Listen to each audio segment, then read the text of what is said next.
اس کے بنیادی معنی ہے آگ کا ساکن ہو جانا، حرکت کا ساکن ہو جانا۔ قوم خامدون وہ لوگ ہیں جن کی تم کوئی آہٹ نہ سن سکو، یعنی بے حرکت قوم، تباہ ہونے والی قوم کے خون سے حرارت سلب ہو جاتی ہے اور ان کے پیکر راکھ کا ڈھیر بن کر رہ جاتے ہیں۔ یہی ان کا خمود ہے، یعنی بجھے ہوئے انگارے، ان کے صرف نشانات باقی رہ جاتے ہیں، جیسے انگاروں کی ٹھنڈی راکھ کے ڈھیر، جس سے معلوم ہوتا ہے کہ یہاں کبھی آگ جلی تھی۔ قرآن کریم نے ہلاک شدہ قوموں کی بربادی اور زندگی کی حرارت سے محرومی کا عبرت انگیز نقشہ حسیدن اور خامدین کہہ کر کھینچا ہے، یعنی وہ افسردہ ہو کر اقرار کرتے چلے جائیں گے کہ ہاں ہم نے ظلم کیا، یہاں تک کہ ان کی کیفیت یہ ہوگی جیسے کٹا ہوا کھیت ہوتا ہے۔ آیت نمبر 16۔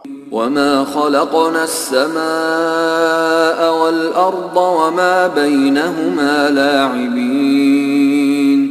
اور ہم نے کائنات کو کھیل تماشے کے طور پر پیدا نہیں کیا ہے، اس کا مقصد یہ ہے کہ کسی کا کوئی عمل بلا نتیجہ نہ رہنے پائے۔ سورہ 45 آیت نمبر 22۔ ابھی تک سائنس وہاں تک نہیں پہنچی کہ ہمیں معلوم ہو کہ کائنات انسان کے اعمال کو نتیجہ خیز کرنے کے لیے کیا کردار ادا کرتی ہے۔ نتیجہ خیزی میں کائنات کا یہ کردار ناقابل تغیر اور اٹل ہے، کیونکہ کائنات خدا کے قوانین کے مطابق چل رہی ہے اور اپنے قوانین پر خدا کو پورا کنٹرول اور اختیار حاصل ہے۔ آیت نمبر 17۔ لو اردنا ان نتخذ لهوا لاتخذناه من لدنا ان كنا فاعلين۔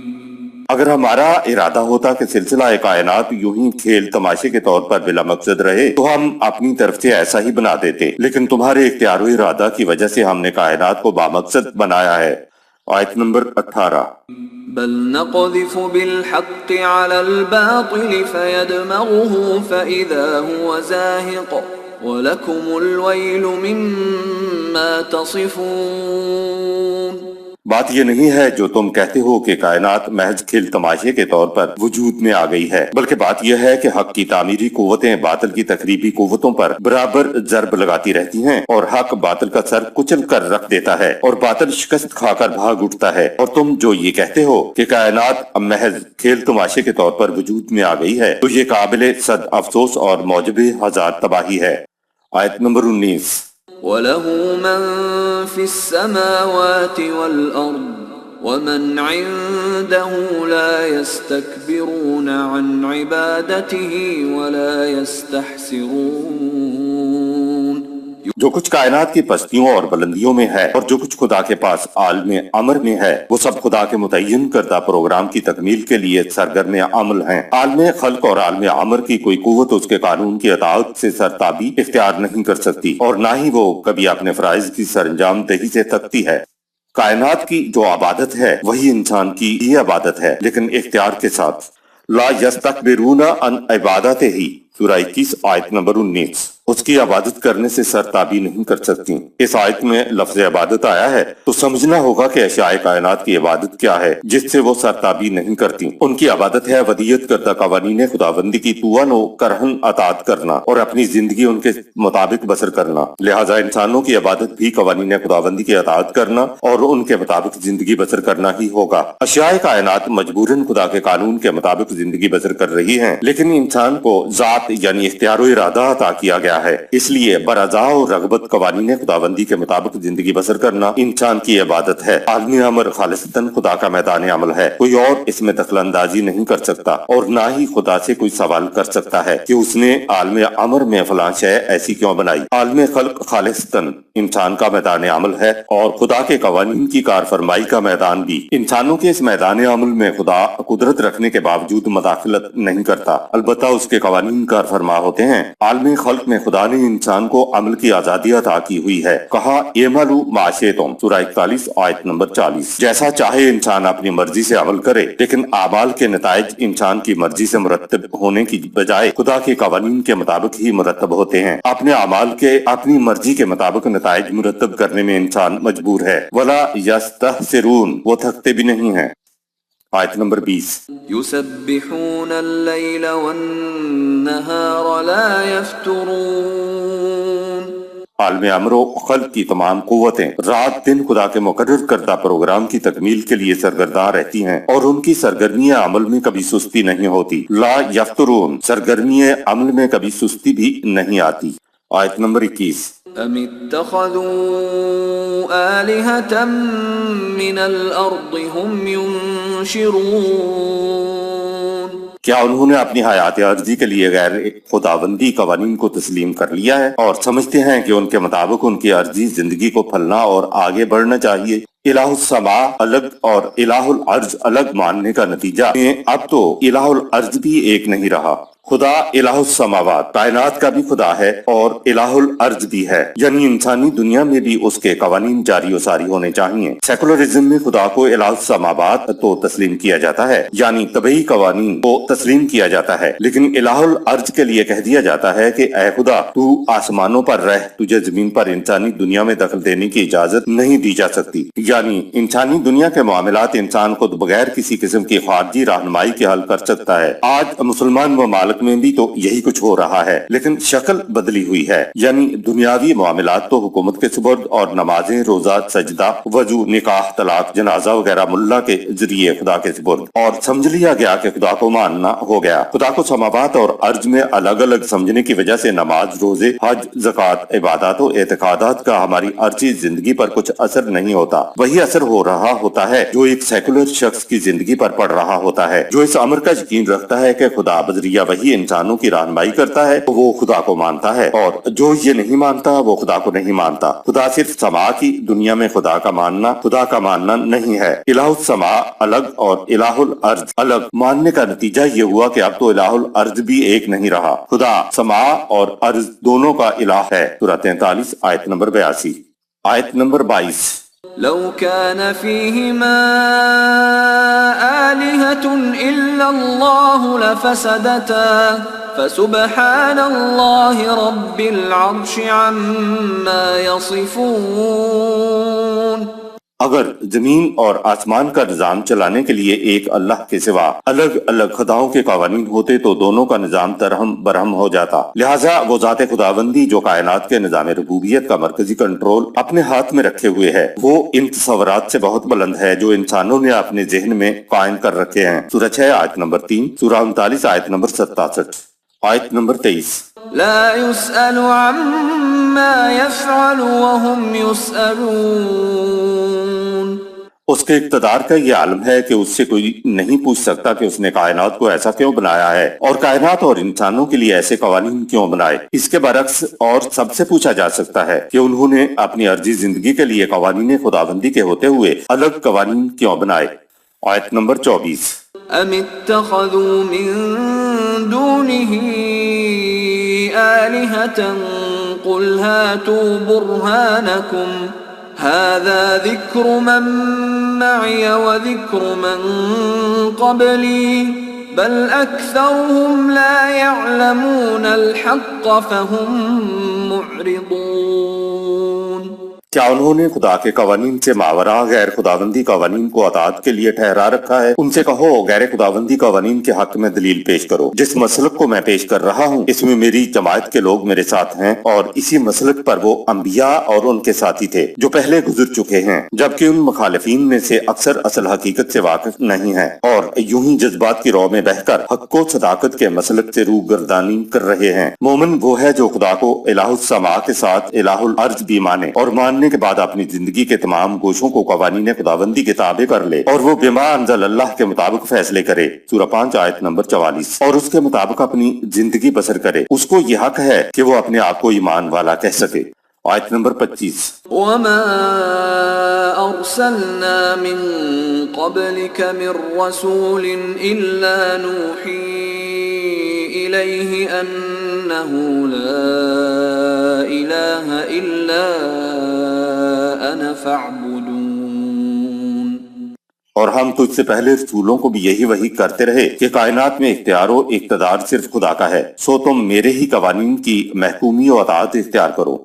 آیت نمبر 26۔ وقالوا اتخذ الرحمن ولدا سبحانه بل عباد مکرمون۔ ان مخالفین کی جہالت کا یہ عالم ہے کہ یہ خدائے رحمان کی اولاد کا بھی عقیدہ رکھتے ہیں، وہ ان باتوں سے بلند ہے، بلکہ جنہیں یہ خدا کی اولاد سمجھتے ہیں وہ اس کے معزز اطاعت گزار بندے ہیں۔ یہودیوں اور عیسائیوں کی طرح مشرکین کا بھی خدا کی اولاد کے بارے میں عقیدہ تھا، یہ فرشتوں کو خدا کی بیٹیاں کہتے تھے اور ان کی پرستش بھی کرتے تھے۔ آیت نمبر 27 لا يسبقونه بالقول وهم بأمره يعملون۔ وہ معزز اطاعت گزار بندے یا قوتیں کسی بات میں خدا سے سبقت نہیں کرتے اور وہ وہی کچھ کرتے ہیں جس کے کرنے کا انہیں حکم دیا جاتا ہے۔ آیت نمبر 28 يعلم ما بين أيديهم وما خلفهم ولا يشفعون إلا لمن ارتضى وهم من خشيته مشفقون۔ ان معزز بندوں یا قوتوں سے جو کچھ فی الحال ظہور میں آ رہا ہے اور جو کچھ ان سے آئندہ ظہور میں آئے گا وہ اس سب سے باخبر ہے۔ ان کی تائید و نصرت کسی کے ساتھ نہیں ہوتی بجز ان کے جو قوانین خداوندی سے ہم آہنگ ہوں، اور وہ معزز بندے یا قوتیں قوانین خداوندی کی خلاف ورزی کے عواقب سے ڈرتی ہیں۔ سورہ 6 آیت 15۔ شفاعت کے لیے ملاحظہ فرمائیں سورۃ البقرہ کی آیت نمبر 48 کے تحت۔ آیت نمبر 29 ومن يقل منهم إني إله من دونه فذلك نجزيه جهنم كذلك نجزي الظالمين۔ اور ان معزز اطاعت گزار بندوں یا قوتوں میں سے کوئی یہ بات کہے کہ خدا کے علاوہ میں الہ ہوں تو اس کی پاداش میں ہم اس کو جہنم رسید کر دیں، بالکل اسی طرح جس طرح ہم دوسرے سرکشوں کو سزا دیا کرتے ہیں۔ ان ہستیوں کو اولاد ہونے اور خدائی میں شرکت کی نفی تو یوں ہو گئی کہ اگر یہ خدائی کا دعویٰ کریں تو ان کو جہنم میں جھونک دیا جائے گا۔ بھلا کوئی اپنے اولاد یا اپنے شریکوں کو تندور میں جھونکے گا؟ اس لیے وہ ہستیاں نہ تو اولاد ہیں اور نہ ہی خدائی میں شریک ہیں۔ آیت نمبر 30 أولم ير الذين كفروا أن السماوات والأرض كانتا رتقا ففتقناهما وجعلنا من الماء كل شيء حي أفلا يؤمنون۔ قوانین خداوندی کو تسلیم نہ کرنے والوں نے کیا اس پر غور نہیں کیا کہ تخلیق کے ابتدا میں کائنات سب ایک ہی ہیولا تھی، پھر ہم نے انہیں الگ الگ کر دیا اور اس طرح تمام کرے اپنے مدار میں تیرنے لگے۔ سورہ 21 آیت نمبر 23، سورہ 36 آیت نمبر 40۔ اور ہم نے پانی سے ہر جاندار شے کو زندگی عطا کی، تو کیا یہ پھر بھی اس حقیقت پر ایمان نہیں لاتے کہ ساری کائنات میں اقتدار و اختیار صرف خدا کا ہے، کسی اور کا نہیں ہے۔ کائنات کی تخلیق کے بارے میں سائنس کے انکشافات۔ قرآن میں بعض مقامات آتے ہیں جہاں سے اس کے دعویٰ کا ایک ٹھوس طبی ثبوت ہمارے سامنے آ جاتا ہے، اور یہ آیت انہی مقامات میں سے ایک ہے۔ 6 صدی عیسوی میں یہ مانا جاتا تھا کہ زمین اپنی جگہ پر ساکن ہے اور سورج زمین کے گرد چکر لگا رہا ہے۔ اس زمانے میں یہ تصور تو کسی انسان کے ذہن میں نہیں آ سکتا تھا کہ زمین گول ہے اور گھومتی بھی ہے، اور یہ کہ اوپر چاند ستاروں کا کوئی تعلق زمین سے بھی ہے۔ 17ویں صدی میں گیلیلیو 1564 تا 1642 عیسوی نے سب سے پہلے کہا کہ زمین متحرک ہے۔ اس کے خلاف فتویٰ لگا اور اسے پھانسی چڑھانے لگ گئے۔ آخری وقت پادری نے کہا گلیلیو کہہ دو کہ زمین ساکن ہے۔ گلیلیو نے کہا میں کیسے کہہ دوں جبکہ میری آنکھیں دیکھ رہی ہیں کہ یہ متحرک ہے۔ یہ صرف زمین کے متعلق متحرک کہنے پر پھانسی لٹکانے کی بات تھی۔ سب سے پہلے رشیا چاند پر پہنچا اور ان کے سائنسدان چاند کی مٹی کا کچھ حصہ زمین پر لائے اور تحقیق کی۔ چاند کے بعد دوسرا سیارہ مریخ زمین سے 215 ملین میل دور ہے۔ اس پر پہنچنے کے لیے راکٹ کو ہزاروں میل فی سیکنڈ سے اڑنا ہوتا ہے اور پہنچنے میں 11 ماہ لگے۔ یاد رہے کہ راکٹ کو زمینی فضا کے حدود سے نکلنے کے لیے 26,000 میل فی سیکنڈ کی رفتار حاصل کر کے نکلنا ہوتا ہے۔ اس رفتار کو ایسکیپ ویلوسٹی، نکلنے کی رفتار کہتے ہیں۔ سائنسدانوں کے انکشاف کے مطابق ہزاروں ملین سال پہلے اجرام فلکی کا یہ سارا سلسلہ کائنات ابتداً ایک ہی ہیولا نیبولا تھا، اور یہ ہیولا گیسوں کی شکل میں تھا۔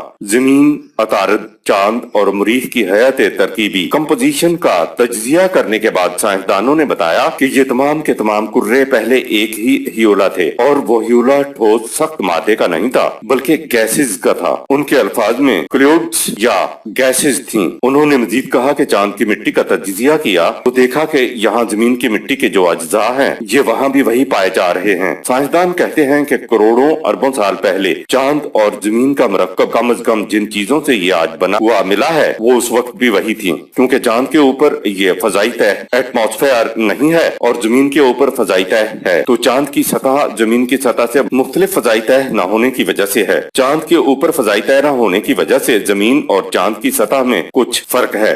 عطارد کے اوپر بھی یہ فضا ایٹماسفیئر نہیں ہے، اس لیے اس کی سطح بھی زمین سے مختلف ہے، لیکن ان کے اجزاء کم و بیش ایک جیسے ہیں۔ ایک اور سیارہ مریخ پر ذرا لطیف سا ایٹماسفیئر موجود ہے، اس لیے مریخ اور زمین کے اجزاء کم و بیش ملتے جلتے نظر آتے ہیں، اور اندازہ یہ ہے کہ شاید وہاں پانی ہے۔ کائنات سے متعلق قرآن کریم کا بیان۔ خدا نے اپنی توجہ اجرام فلکی کی طرف کی، اس وقت وہ بالکل دھوئیں، گیس، نیبولا کی شکل میں تھیں۔ سورہ 41 آیت نمبر 11۔ دوسرے الفاظ میں یوں کہیے کہ پھر خدا نے اپنا کنٹرول خارجی کائنات کے اوپر رکھا اور یہ سارے دخان دھواں تھے۔ اللہ اکبر۔ 6 صدی عیسوی میں ایک ان پڑھ نبی وحی کے ذریعے یہ کہہ رہا ہے کہ تخلیق کے بعد خدا نے اپنا کنٹرول ان پر رکھا اور یہ ساری فضائی کائنات بشمول زمین یہ سب وہی طوفان سورہ 41 آیت نمبر 11 تھے، کلیوڈ سے دھواں سا تھا۔ 1400 سال قبل یہ بات کہی گئی، جبکہ انسان تو آج سے 200 سال قبل بھی یہ نہ کہہ سکا۔ یہ اس بات کا ثبوت ہے کہ قرآن انسان کی تخلیق نہیں بلکہ خدا کا کلام ہے۔ سو ہم نے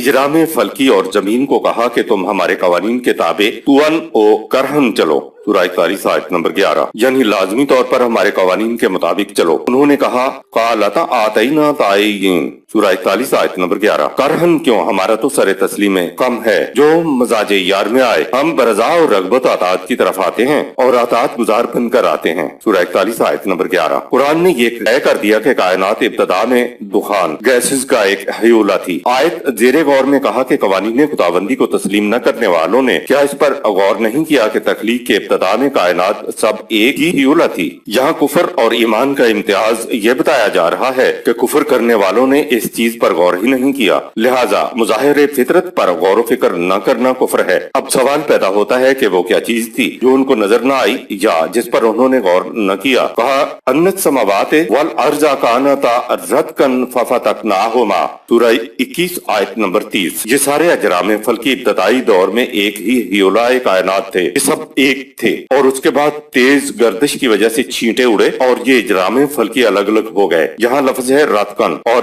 رتقا کے معنی ملا دینا ہے، ارتقا شیئن کے معنی ہے چیز مل گئی اور جڑ گئی، اس میں شگاف نہ رہا۔ دوسرا لفظ ہے ففتقناہما، الفتقو کے معنی ہے دو ملی ہوئی چیزوں کو الگ کر دینا۔ اس آیت میں آیا کہ پہلے کائنات رتقن تھی یعنی ملی ہوئی تھی، جڑی ہوئی تھی، پھر ہیولہ، پھر ہیولہ فتق ہوا، یعنی ایک ہیولہ پھٹا تو اس کے چھینٹے اڑے اور وہ چھینٹے الگ الگ کرے بن گئے۔ مثلا زمین ہیولہ سے اس طرح جدا ہوئی جس طرح کوپیے سے پتھر پھینکا جاتا ہے، سورہ 39 آیت نمبر 30۔ سائنسدانوں نے تو آج یہ بتایا ہے کہ جبکہ قرآن نے 1400 سال قبل بتا دیا تھا، اور سائنسدانوں نے قرآن کے اعلان پر مہر تصدیق ثبت کر دی ہے۔ زمین کے ہیولہ سے جدا ہونے کے لیے قرآن نے لفظ استعمال کیا ہے تہاہا، سورہ 89 آیت نمبر 30۔ معنی ہے گوپیا یا گوپن، یہ رسی کا بنا ہوا آلہ ہوتا ہے جس میں پتھر رکھ کر گھما کر پھینکا جاتا ہے، اس کی رفتار گولی سے کم نہیں ہوتی۔ عربی میں ہوا یدہو بالحجر کے معنی ہے اس نے پتھر پھینکا،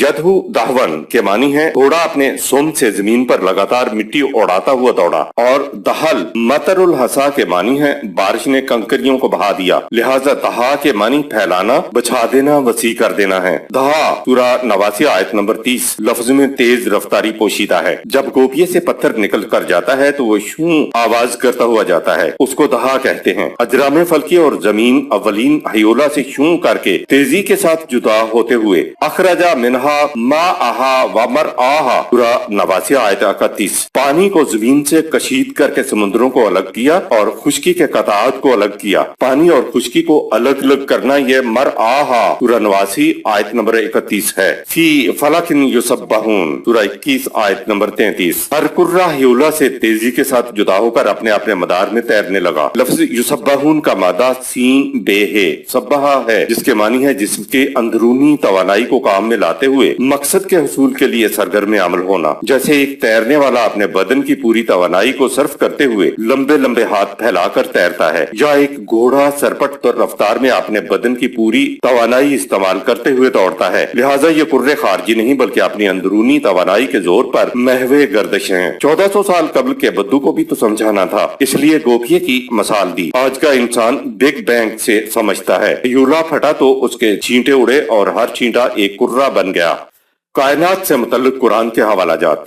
سورج اور چاند ان میں سے ہر ایک کرہ اپنے مدار میں تیزی سے تیر رہا ہے، سورہ 21 آیت نمبر 33۔ یہ تمام کرے مسلسل حرکت کر رہے ہیں، سورہ 40 آیت نمبر 36۔ ان کی حرکت اس حساب اور قاعدے کے مطابق ہوتی ہے کہ کبھی ایسا نہیں ہو سکتا کہ سورج اپنی رفتار کو تیز کر کے چاند کو جا پکڑے، یا کبھی ایسا ہو کہ جس نقطہ سے رات کا اختتام اور دن کا آغاز ہونا تھا رات وہاں سے آگے بڑھ جائے، سورہ 36 آیت نمبر 40۔ اور ہم نے تمام زندہ اشیاء کو پانی سے زندگی عطا کی، سورہ 21 آیت نمبر 30۔ اور اللہ نے اپنے قانون کے مطابق ہر جاندار کو پانی سے پیدا کیا، سورہ 24 آیت 45۔ اور اس نے دابہ کو سب کروں میں نہیں بعض کروں میں پھیلا دیا، سورہ 42 آیت نمبر 29۔ مختلف کروں میں بسی ہوئی مخلوق اب تو الگ الگ ہیں، لیکن خدا ان کو ایک دن ملا دے گا، وہ اس پر قادر ہے، سورہ 42 آیت نمبر 29۔ سرچشمہ حیات پانی پر مرکزی کنٹرول خدا کا ہے، سورہ 11 آیت نمبر 7۔ دابہ کا مفہوم، سورہ 24 آیت 45 میں دابتن یعنی جاندار کی تشریح ہے کہ پیٹ کے بل رینگنے والے، 2 پاؤں پر چلنے والے، 4 پاؤں پر چلنے والے، اور انہی کو متنفس کہا جاتا ہے جو سانس لیتے ہیں۔ گویا اولین جرثومہ حیات سے لے کر انسان تک تمام زندگی کی شاخیں دابہ میں آ جاتی ہیں۔ اس آیت میں کہا گیا ہے کلو شیء حی، سورہ 21 آیت نمبر 30۔ تمام زندہ چیزیں، اس سے مراد ہے کہ سانس لینے والی اشیاء کے علاوہ بھی تو زندگیاں ہیں۔ نباتات میں زندگی ہے مگر وہ سانس نہیں لیتی۔ ایک جگہ قرآن نے دابہ کہا ہے تو دوسری جگہ کلو شیء حی، سورہ 21 آیت نمبر 30 کہا ہے، تو شیء میں دابہ آ جائیں گے مگر دابہ میں ہر شے نہیں آئے گی۔ ہر زندہ شے میں زندگی کی نمود پانی سے ہوئی ہے۔ سائنسدان آج مختلف کروں میں پانی اور زندگی تلاش کر رہے ہیں، جبکہ قرآن نے 1400 سال پہلے کہہ دیا تھا کہ اور اس نے دابہ کو سب کروں میں نہیں بعض کروں میں پھیلا دیا، سورہ 42 آیت نمبر 29۔ یہ آیات خداوندی ہیں اور ہمیں آیات خداوندی پر ایمان لانے کے لیے کہا گیا ہے۔ اس لیے کہا کہ جو لوگ آیات خداوندی سے انکار کرتے ہیں، سورہ 21 آیت نمبر 30، اور تخلیق ارض و سما اور ان میں دابہ کا انکار کرتے ہیں، قرآن انہیں کفرو، سورہ 21 آیت 30 کہہ کر مخاطب کرتا ہے۔ مختلف کروں میں بسی ہوئی مخلوق اب تو الگ الگ ہیں، لیکن خدا ان کو ایک دن ملا دے گا، وہ اس پر قادر ہے، سورہ 42 آیت نمبر 29۔ قرآن نے ہمیں زندگی کے سرچشمے پانی تک پہنچا دیا، اور یہ بھی کہا ہے کانا عرشہ علی الماء، سورہ 11 آیت نمبر 7۔ سرچشمہ حیات پر مرکزی کنٹرول خدا کا ہے۔ خدا نے یہاں پہنچانا تھا کہ زندگی کی بنیادی چیز پانی ہے اور اس پر مرکزی کنٹرول خدا کے ہاتھ میں ہے۔ جب پانی پر کنٹرول خدا کا ہے تو تمام زندگیوں پر کنٹرول بھی خدا ہی کا ہے، لہٰذا انسان کو ابھی اپنی زندگی قوانین خداوندی کے مطابق بسر کرنا چاہیے۔ آیت نمبر 31۔ وَجَعَلْنَا فِي الْأَرْضِ رَوَاسِيَ أَن تَمِيدَ بِهِمْ وَجَعَلْنَا فِيهَا فِجَاجًا سُبُلًا لَعَلَّهُمْ يَهْتَدُونَ۔ اور ہم نے زمین کو ایسا بنایا کہ وہ گھومتی بھی رہے اور انسان اس پر اطمینان سے سکونت پذیر بھی رہیں، سورہ 16 آیت نمبر 15۔ اور اس میں بڑے بڑے پہاڑ بنا دیے اور ان میں درے رکھ دیے تاکہ ان سے راستوں کا کام لیا جا سکے۔ اس آیت میں تمیدہ بہم آیا ہے اور آیت 16-15 میں تمیدہ بکم آیا ہے۔ تمید کا مادہ میم یہ دال ہے، اس کے معنی ہے کسی چیز کا بڑی تیزی سے متحرک ہونا، اور بکم کے معنی ہے تمہیں ساتھ لیے ہوئے۔ اس تیزی سے یہ زمین متحرک ہے، تمہیں اس سے سامان رزق بھی مل رہا ہے، تم نہایت اطمینان و سکون سے اس پر بیٹھے ہوئے بھی ہو، اور یہ اس طرح سے تمہیں ساتھ لیے ہوئے گردش میں چلی جا رہی ہے۔ دونوں آیات میں ایک ہی لفظ تمید بہم اور بیکم کے ساتھ آ گیا ہے۔ نیز ماد کے معنی شدت سے ہلنا اور حرکت کرنا اور جھکنا بھی ہیں۔ مادت بہل ارضا کے معنی ہے زمین اسے لے کر گھومی۔ ایک بات تو یہ ہوئی کہ زمین فضا کی پنہائیوں کے اندر تیر رہی ہے، سورہ 21 آیت نمبر 33۔ اور دوسری چیز یہ ہے کہ یہ تیزی سے متحرک ہے۔ ہماری زمین 1000 میل فی گھنٹہ کی رفتار سے گھوم رہی ہے۔ اتنی تیزی سے متحرک شے ہو، اس پر تو کوئی ٹک نہیں سکتا، لیکن پھر بھی انسان اطمینان سے اس زمین پر بسے ہوئے ہیں۔ آیت نمبر 32۔ وَجَعَلْنَا السَّمَاءَ سَقْفًا مَحْفُوظًا وَهُمْ عَنْ آيَاتِهَا مُعْرِضُونَ۔ اور ہم نے آسمان فضا کو ایسا بنایا کہ جو خود بھی محفوظ ہے اور زمین کے رہنے والوں کو گرنے والے شہاب ثاقب کی تباہی سے بھی محفوظ رکھتا ہے۔ ان واضح نشانیوں کے باوجود کہ کائنات قوانین خداوندی کے تابع سرگرم عمل ہے، یہ لوگ قوانین خداوندی سے منہ پھیرے ہوئے ہیں۔ زمین کے اوپر آسمان فضا زمین کی زندگیوں کو شہاب ثاقب کی تباہیوں سے محفوظ رکھتی ہے۔ سقفن سورہ 21 آیت نمبر 32، زمین کے اوپر جو فضا ایٹماسفیئر ہے اس کی تہ تقریباً 12 میل موٹی ہے۔ 12 میل کو طے کر جائیں تو پھر اوپر فضا نہیں ہے۔ جن کروں کے اوپر یہ فضا نہیں ہے ان کی سطح کچھ پتریلی سی ہو گئی ہے۔ زمین کے اوپر یہ فضا ہے جس کی وجہ سے اس کی سطح محفوظ رہی ہے۔ یہ جو 12 میل موٹی فضا ہے قرآن اس کو سقف کہتا ہے۔ شہاب ثاقب ٹوٹے ہوئے تارے جو دمدار دکھائی دیتے ہیں وہ در حقیقت نظام شمسی کے چھوٹے چھوٹے اجرام ہوتے ہیں جو کشش ثقل کی قوت سے ٹوٹ کر نیچے گرتے ہیں اور ان کے پتھریلے ٹکڑے بارش کی طرح برستے ہیں۔ بعض اوقات کرۂ ارض اس بارش کے راستے میں آ جاتا ہے لیکن اس کے اوپر کی فضا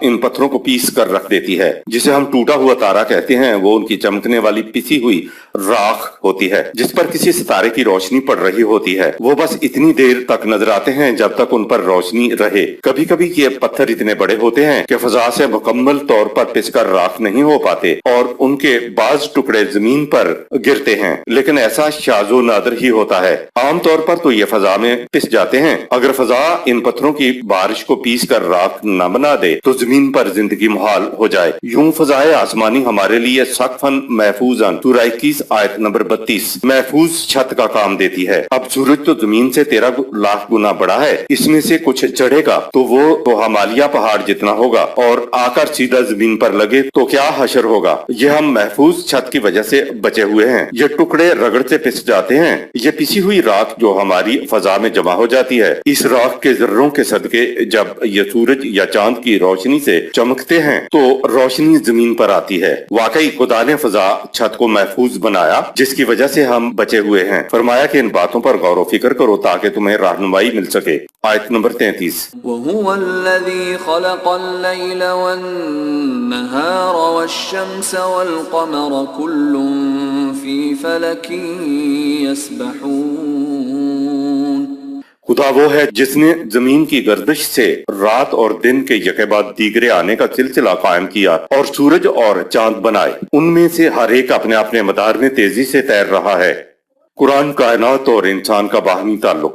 قرآن کائنات کے لیے نہیں ہے بلکہ ہماری ذات کو نشو و نما دینے کے لیے ہے۔ کائنات کا قرآن تو اشیاء کائنات میں ودیت کر دیا گیا ہے، اس لیے کائنات اس کے مطابق زندگی بسر کرنے پر مجبور ہے۔ یہ قرآن جو آج ہمارے پاس ہے یہ کائنات میں ودیت کردہ قرآن سے ہم آہنگ ہے اور اس کو براہ راست انسانوں میں ودیت کر دینے کی بجائے بذریعہ نبی انسانوں کو دیا گیا ہے تاکہ انسان کا اختیار و ارادہ سلب نہ ہونے پائے، اور انسانوں کے باب میں ایسا ہمیشہ سے ہوتا رہا ہے۔ کائناتی قرآن اور انسانوں کے قرآن میں ہم آہنگی کے سبب ہمارا کائنات سے گہرا تعلق بن جاتا ہے۔ مذہبی قیادت ہمیں یہ تو بتاتی ہے کہ قرآن کے پڑھنے سے ثواب ہوتا ہے، اور یہ کہ ثواب کو مردوں کو بھی بھیجا جا سکتا ہے، اور یہ کہ گلے سے لگانے کی شے ہے اور سر سے بلند رکھنے کی چیز ہے، لیکن ثواب ہوتا کیا ہے یہ ان کو معلوم نہیں ہے۔ یہ بتایا ہی نہیں جاتا کہ قرآن کا مقصود انسان کو کائناتی رہنمائی کی طرف رہنمائی کرنا ہے تاکہ انسان کا عمل کائناتی عمل سے ہم آہنگ ہو کر انسانی دنیا میں تعمیری نتائج برآمد کرے۔ یہ یاد رہے کہ انسان کا جو عمل کائناتی عمل سے ہم آہنگ ہو جائے وہ انسانی دنیا میں تعمیری نتائج برآمد کرتا ہے، اور جو عمل کائناتی عمل سے ہم آہنگ نہ ہو سکے وہ انسانی دنیا میں تخریبی نتائج برآمد کرتا ہے۔ حقیقت یہ ہے کہ قرآن کے مطابق اٹھنے والا انسان کا ہر قدم کائناتی عمل سے ہم آہنگ ہوتا ہے۔ قرآن میں جو کچھ براہ راست رہنمائی کے متعلق کہا گیا ہے یا بالواسطہ تائیدات و شہادات و حقائق بیان کیے گئے ہیں، ان کا مقصود اور اس کا نقطہ ماسکہ انسان ہی کی رہنمائی ہے۔ جو لوگ اس کتاب پر ایمان لائیں، اس کی صداقت پر ایمان لائیں، ان کے لیے تو قرآن سب سے پہلے غور و فکر کے لیے انہی حقائق کائنات کو پیش کرتا ہے۔ ایک مومن کو کائناتی اور قرآنی سائنسدان دونوں ہونا چاہیے، لیکن مسلمانوں کے مقابلے میں مغرب کائناتی قرآن میں آگے بڑھ گیا ہے۔ اگر ایک مومن قرآن کا سائنسدان ہوگا تو وہ کائناتی آیات کے پیچھے چھپے حقائق تک بھی پہنچے گا، جبکہ مغرب کا سائنسدان کائناتی آیات کے علم ہی کو مقصود بذات سمجھ لیتا ہے۔ مغرب کے سائنسدانوں نے کائناتی قرآن پر تحقیق تو کی مگر ان کی زندگیوں پر ان کی تحقیقات کا قطعاً کوئی اثر نہیں پڑا۔ وہ ان چیزوں کو خارجی طور پر محض علمی تحقیق کی روح سے دیکھتے ہیں۔ اب سوال پیدا ہوتا ہے کہ ایمان میں یقین کیسے پیدا ہو؟ ظاہر ہے کہ اس کے لیے کائنات، انسانی تخلیق اور دیگر متنفس کی تخلیق میں جو قوانین کار فرما ہیں ان پر غور و خوض، تحقیق، قدم قدم پر جستجو کرنا ایمان و یقین کی طرف لے جانے کی علامت بنے گا۔ قرآن مومنین کو موقنین کہتا ہے، یعنی یقین لانے والوں کا طریق غور و خوض، تحقیق، قدم قدم پر جستجو کرنا بتایا ہے۔ آیت نمبر 34۔ وما جعلنا لبشر من قبلك الخلد أفإن مت فهم الخالدون۔ اور تجھ سے پہلے ابھی ہم نے کوئی انسان ایسا نہیں بنایا جو ہمیشہ کے لیے زندہ رہا ہو، پھر اگر تیرے لیے ایک دن مرنا ہے تو یہ مخالفین کون سے ہمیشہ زندہ رہنے والے ہیں۔ انبیاء کرام کو دیگر انسانوں کی طرح طبعی قانون کے تحت موت آتی تھی، نبی بھی دوسرے انسانوں کی طرح ایک انسان ہوتا تھا۔ یہ الگ بات ہے کہ انسان زندگی بھر انسانوں کو خدا بنائے رکھے، لیکن حقیقت یہ ہے کہ ہر نبی پر طبعی موت آئی، اور جس کو موت آئے وہ مافوق الفطرت، سپر نیچرل نہیں ہو سکتا۔ موت تو فطرت کے قوانین کے تابع واقع ہوتی ہے، اور ہر نبی کی زندگی بھی قوانین فطرت کے ماتحت ہوتی تھی۔ دوسری جگہ رسول اللہ صلی اللہ علیہ وسلم سے کہلوایا گیا کہ جس طرح اے مخالفین تم نے مر جانا ہے اسی طرح میں نے بھی مر جانا ہے۔ سورہ 39 آیت نمبر 30۔ رسول نبی کہتے تھے کہ جس طرح تمہاری زندگی طبعی قوانین کے تابع ہے اسی طرح ہماری زندگی بھی طبعی قوانین کے تابع ہے۔ حقیقت یہ ہے کہ جو ایک دن مر جائے وہ بشر ہوتا ہے، اس میں الوہیت نہیں ہوتی۔ جو الحی ہے وہ بشر نہیں ہوتا، وہ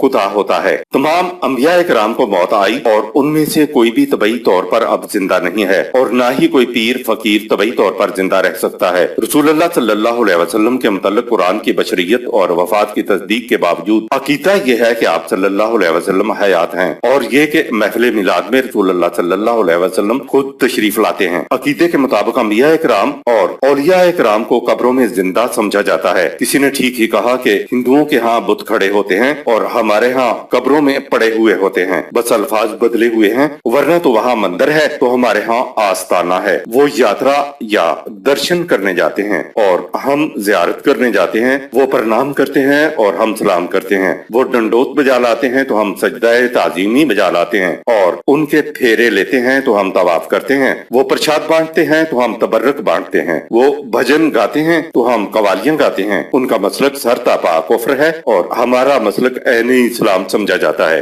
رسول اللہ صلی اللہ علیہ وسلم کے حیات کی سند حضرت عمر فاروق رضی اللہ تعالیٰ عنہ کے اس قول سے بھی لی جاتی ہے کہ جو کہے گا کہ رسول وفات پا گئے ہیں میں اس کا سر قلم کر دوں گا۔ یہ دنیا میں عام ہوتا ہے کہ جب تک جانشین کا انتخاب عمل میں نہ آ جائے سربراہ مملکت کی وفات کو چھپایا جاتا ہے تاکہ کسی قسم کی بغاوت کا سامنا نہ کرنا پڑے۔ حضرت ابوبکر صدیق رضی اللہ تعالیٰ عنہ خلیفہ منتخب ہوئے تو آپ نے خطاب میں قرآن کی آیت پڑھی جس کا ترجمہ یہ ہے کہ محمد نیست کہ خدا کے ایک پیغامبر تھے، ان سے پہلے بھی اس طرح خدا کے رسول اپنا اپنا فریضہ سر انجام دینے کے بعد دنیا سے تشریف لے گئے۔ اب اگر یہ پیغام رساں محمد صلی اللہ علیہ وسلم بھی مر جائے یا قتل کر دیا جائے تو کیا تم سمجھو گے کہ اس کی موت سے یہ سارا نظام ختم ہو گیا اور اس کے بعد تم اپنی قدیم روش کی طرف پلٹ جاؤ گے؟ سورہ 3 آیت نمبر 144۔ اس کے بعد حضرت ابوبکر صدیق نے کہا، سن رکھو، جو شخص رسول اللہ صلی اللہ علیہ وسلم کو اپنا معبود اور الہ مانتا تھا تو وہ یہ سمجھ لے کہ اس کا معبود آج واقعی مر گیا ہے، اور جو خدا کو الہ مانتا تھا اسے یقین ہونا چاہیے کہ وہ ہمیشہ زندہ ہے، اس کو کبھی موت نہیں آئے گی۔ ہم خدا کو الہ مانتے ہیں، ہم محمد صلی اللہ علیہ وسلم کو الہ نہیں مانتے۔ آیت نمبر 35۔ کل نفس ذائقۃ الموت وَنَبْلُوكُمْ بِالشَّرِّ وَالْخَيْرِ فِتْنَةً وَإِلَيْنَا تُرْجَعُونَ۔ دنیا میں ہر ذی حیات کو موت کا مزہ چکھنا ہے، اور ہم تم کو پرکھنے کے لیے دکھ اور سکھ دونوں حالتوں سے گزارتے ہیں تاکہ تمہاری مضمر صلاحیتیں ابھر اور نکھر کر سامنے آ جائیں، اور ہمارے ہی قانون مکافات کے نتائج کی طرف تم کو لوٹ کر آنا ہے۔ صدق اللہ العظیم۔